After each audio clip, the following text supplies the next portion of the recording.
NLM lecture 6। इस question में ये 3m मास का जो ब्लॉक है नीचे 3mg फोर्स लगाएगा, तो यहाँ पे जो फोर्स ऑफ स्प्रिंग है वो 3mg हो जाएगा। ठीक है, यहाँ पे अगर इसको हाथ से पकड़ लेंगे जैसे स्ट्रिंग में करते थे वैसे ही स्प्रिंग में होगा 2 + 3 5, तो यहाँ पे फोर्स ऑफ स्प्रिंग जो है 5mg हो जाएगा। यहाँ पे अगर हाथ से पकड़ लेंगे तो 6 + 2 8 + 3 11, तो यहाँ पे फोर्स ऑफ स्प्रिंग जो है वो 11mg हो जाएगा। और अगर इलोंगेशन निकालना है कितना हुआ तो इसको फोर्स एक्सर्टेड बाय स्प्रिंग को kx से इक्वल कर देंगे, k का वैल्यू दिया हुआ तो x निकल जाएगा। ठीक है, अब स्प्रिंग कटिंग में जैसे ये स्प्रिंग है, इसका स्प्रिंग कांस्टेंट k है, इसका जो लेंथ है वो l है, तो इसको अगर दो पार्ट में कट कर देंगे तो इसका k1 हो जाएगा स्प्रिंग कांस्टेंट, इसका k2 हो जाएगा, इसका लेंथ L1 हो जाएगा, इसका L2 हो जाएगा। तो KL जो है वो कांस्टेंट ही होगा, KL जो है वो कांस्टेंट ही होगा। इसका मतलब KL = K1 L1 = K2 L2। ठीक है,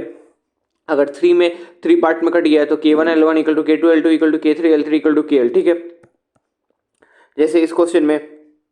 ये जो है L/2 लेंथ का कट गया है तो K1 जो है वो भी 2K हो जाएगा, K2 जो है वो भी 2K हो जाएगा। ठीक है, इसको याद रखना है। 3 इक्वल पार्ट्स में अगर कट गया है तो तीनों का जो स्प्रिंग कांस्टेंट है वो 3K हो जाएगा। ठीक है,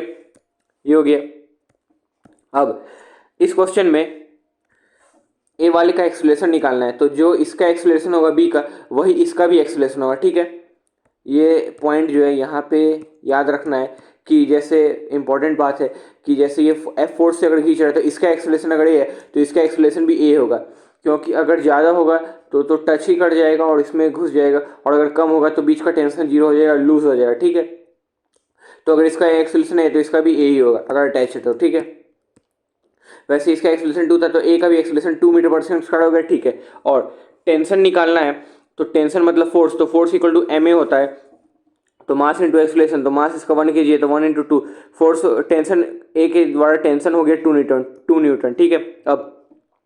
find spring force and elongation in the spring निकालना है, तो 2 kg वाला जो मास ऑफ ब्लॉक है इधर इस साइड लगेगा फोर्स ऑफ स्प्रिंग। ठीक है, ऐसे ऐसे इसको ड्रॉ कर लेते हैं, फोर्स ऑफ स्प्रिंग, और इस साइड जो है वो टेंशन लगेगा। ठीक है, और इसका एक्सेलरेशन जो है आगे की तरफ 2 मीटर/सेकंड है, मतलब फोर्स बाय स्प्रिंग जो है बड़ा होगा, तो force by spring minus tension = ma, तो force by spring minus tension जो है वो 2 निकल गया, तो 2 = 2 इंटू एक्सेलरेशन भी 2 निकल गया 2, तो फोर्स बाय स्प्रिंग जो है वो 6 न्यूटन आ गया। ठीक है, 6 न्यूटन, और इसको kx से इक्वल कर देंगे तो इलोंगेशन निकल जाएगा, तो k यहाँ पे दिया हुआ है 100 न्यूटन/मीटर, तो x का वैल्यू जो है वो आ गया 0.06 मीटर या 6 सेंटीमीटर आ गया, 6 सेंटीमीटर। ठीक है, अब एक्सेलरेशन ऑफ c निकालना है, तो इसमें 3 kg वाला जो ब्लॉक है उसमें आगे की तरफ फोर्स लग रहा है 18 न्यूटन, और पीछे की तरफ जो फोर्स ऑफ स्प्रिंग लगेगा, और फोर्स ऑफ स्प्रिंग कितना है 6 न्यूटन, तो वो तो निकल चुका है 6 न्यूटन, तो रिजल्टेंट फोर्स कितना लगा है 12 न्यूटन, तो एक्सेलरेशन F = ma होता है, तो एक्सेलरेशन = फोर्स बाय मास, तो रिजल्टिंग फोर्स लग रहा है 12 न्यूटन अपॉन इसका मास है 3 kg, तो आ जाता है एक्सेलरेशन 4 मीटर/सेकंड। ठीक है, 4 मीटर/सेकंड,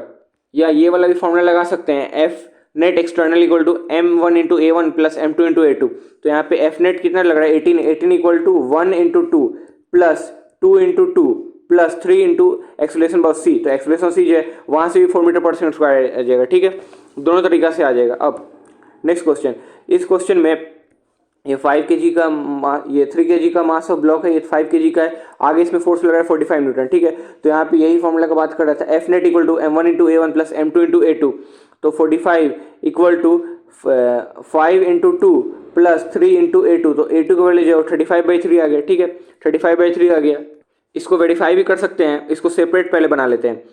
वेरीफाई करने के लिए। 5 kg of mass of block है, आगे 45 न्यूटन लग रहा है, पीछे क्या लगे फोर्स बाय स्प्रिंग, एक्सेलरेशन आगे की तरफ 2 है, तो 45 एक्सेलरेशन इस डायरेक्शन में है तो 45 बड़ा होगा, तो 45 माइनस फोर्स ऑफ स्प्रिंग = 5 × 2, तो फोर्स ऑफ स्प्रिंग जो है वो 35 आ गया। ठीक है, अब 3 kg वाला जो मास ऑफ ब्लॉक है उसमें आगे की तरफ फोर्स ऑफ स्प्रिंग लगेगा, इधर तो कोई फोर्स लग ही नहीं रहा है, तो एक्सेलरेशन = 35/3, तो ये जो है वेरीफाई हो गया। ठीक है, अब इस क्वेश्चन में ये 3 kg मास ऑफ ब्लॉक है 5 kg का, आगे फोर्स 45 न्यूटन लग रहा है, तो यहाँ पे F net = m1 × a1 + m2 × a2 करेंगे, तो F नेट 45 है = 5 × 15 + 3 × a2, तो a2 का वैल्यू -10 आ गया, -10, इसका मतलब हुआ पीछे की तरफ जो एक्सेलरेशन है वो 10 मीटर/सेकंड है। ठीक है, और अगर फोर्स ऑफ स्प्रिंग निकालना है तो 10 को 3 से मल्टीप्लाई कर देंगे तो हो जाएगा -30 आ जाएगा, और इसका मतलब क्या हुआ कि फोर्स ऑफ स्प्रिंग जो है वो आगे है, फोर्स ऑफ स्प्रिंग जो है वो आगे है और स्प्रिंग जो है वो कॉम्प्रेस है, स्प्रिंग जो है वो कॉम्प्रेस है। फोर्स ऑफ स्प्रिंग जो है वो निगेटिव आ सकता है स्प्रिंग के केस में, क्योंकि स्प्रिंग जो है वो इलोंगेट भी हो सकता है और कंप्रेस भी हो सकता है, ठीक है। Next question. अब इस क्वेश्चन में ये 10 kg of mass of block है, 10 kg मास ऑफ ब्लॉक है, ऊपर की तरफ एक्सेलरेशन 2 है, तो नॉर्मल कॉन्टैक्ट फोर्स कितना होगा? तो इस पे एक तो नॉर्मल लगेगा कॉन्टैक्ट फोर्स के कारण, इसका mg नीचे लगेगा 100 और एक्सेलरेशन 2 है, तो n माइनस 100 इक्वल टू 20, तो n का वैल्यू 100 प्लस 20 120 आ गया, ठीक है। अब लेकिन अगर इस क्वेश्चन में मास ऑफ ब्लॉक 10 kg दिया हुआ है, नीचे की तरफ एक्सेलरेशन 12 मीटर पर सेकंड स्क्वायर है, तो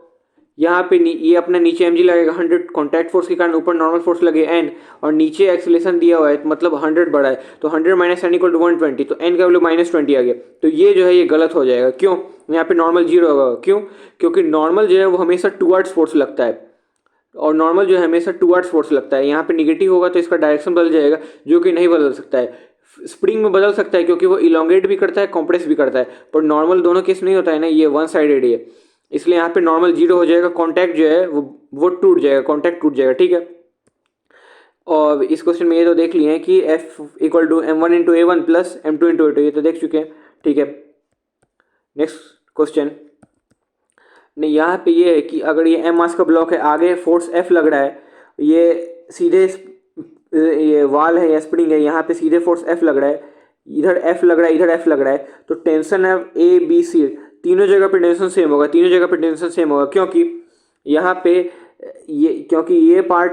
जो है इस पर टेंशन लगाएगा, ये पार्ट इस पर टेंशन लगाएगा, ये पार्ट इस पर टेंशन लगाएगा, इसी कारण जो है tension eight A B C तीनों जो है वो फोर्स के इक्वल ही हो जाएगा, ठीक है। अब इस क्वेश्चन में ये वाल है और यहाँ से F फोर्स से खींच रहे हैं, तो फोर्स ऑफ बाई स्प्रिंग जो है वो F के इक्वल हो जाएगा, और इसमें इधर भी F से खींच रहे हैं, इधर भी F से खींच रहे हैं, यहाँ पे भी जो फोर्स ऑफ स्प्रिंग है वो F के इक्वल हो जाएगा, ठीक है। अब इस क्वेश्चन में यहाँ पे जो 20 न्यूटन से खींच रहे हैं, इसमें 20 न्यूटन से खींच रहे हैं, तो टेंशन इन स्प्रिंग जो है वो F के इक्वल होगा, टेंशन इन स्प्रिंग जो है वो F के इक्वल होगा, चाहे ये स्प्रिंग में मास हो या मासलेस हो, टेंशन जो है वो फोर्स के बराबर होगा, ठीक है। तो 20 न्यूटन होगा, यहाँ पे काट के 0 नहीं कर देना, ठीक है। ये बहुत देर समझाए थे सलीम सर। अब ये अगर इसमें दिया हुआ है कि इस डायरेक्शन में इसमें फोर्स लग रहा है और पीछे फ्रीली है, तो इसका कोई मतलब ही नहीं बनता, ये तो आगे खींचे चले जाता है, इसमें कोई टेंशन ही डेवलप नहीं होगा और कोई एलोंगेशन भी नहीं होगा, ठीक है। अब नेक्स्ट क्वेश्चन, इस क्वेश्चन में आगे की तरफ फोर्स है 100 न्यूटन, पीछे की तरफ फोर्स है 100 न्यूटन, तो एक्सेलरेशन हो जाएगा, रिजल्टेंट फोर्स 0 हो जाएगा, तो एक्सेलरेशन भी 0 हो जाएगा, और टेंशन निकालना है तो वो फोर्स के बराबर हो जाता है, टेंशन जो है वो फोर्स के बराबर हो जाता है 100 न्यूटन, ठीक है, ये समझ गए। अब इस क्वेश्चन में आगे की तरफ फोर्स है 100 न्यूटन, तो एक्सेलरेशन निकालना है, तो फोर्स बाय मास, और ये 10 kg का रॉड या स्ट्रिंग है, तो एक्सेलरेशन 10 आ गया, ठीक है। अब टेंशन एट पॉइंट बी पे टेंशन निकालना है, बी जो है मिड पॉइंट है, बीच में है, तो यहाँ पे यहाँ इसका जो मास है वो 5 kg हो जाएगा, और इधर टेंशन ऑफ बी लगेगा, और इसी डायरेक्शन में एक्सेलरेशन है, तो टीबी जो है वो बड़ा हो जाएगा, तो इसमें तो कोई फोर्स ही नहीं लग रहा है इस डायरेक्शन में, तो TB equal to 5 equal to 5 into 10 equal to 50 आ गया, ठीक है, 50 आ गया। अब ये जो है सी नंबर में जनरल केस निकालना है कि find T equal to F X, F के एक्स के फंक्शन में निकालना है, तो ये मान लेते हैं कि ये जो स्ट्रिंग है इसका मास m है और लेंथ l है, ठीक है, तो इसका एक्सेलरेशन क्या हो जाएगा, फोर्स बाई m, एक्सेलरेशन हो जाएगा फोर्स बाई मास, ठीक है। अब ये इस डायरेक्शन में टेंशन लगाएगा, तो टेंशन क्या हो जाएगा, यहाँ भी देखे थे मास इंटू हो जाएगा acceleration mass of x into acceleration, तो एल लेंथ का मास m है, तो यूनिट का m बाई एल होगा, तो x लेंथ का हो जाएगा m by L into x, तो यहाँ पे मास हो गया m by L into x और एक्सेलरेशन हो गया फोर्स बाई मास, तो टेंशन आ जाता है fx बाई एल, टेंशन आ जाता है fx बाई एल, ये एक जनरल केस हो गया, ठीक है। तो लेक्चर 6 कंप्लीट हो गया, थैंक यू।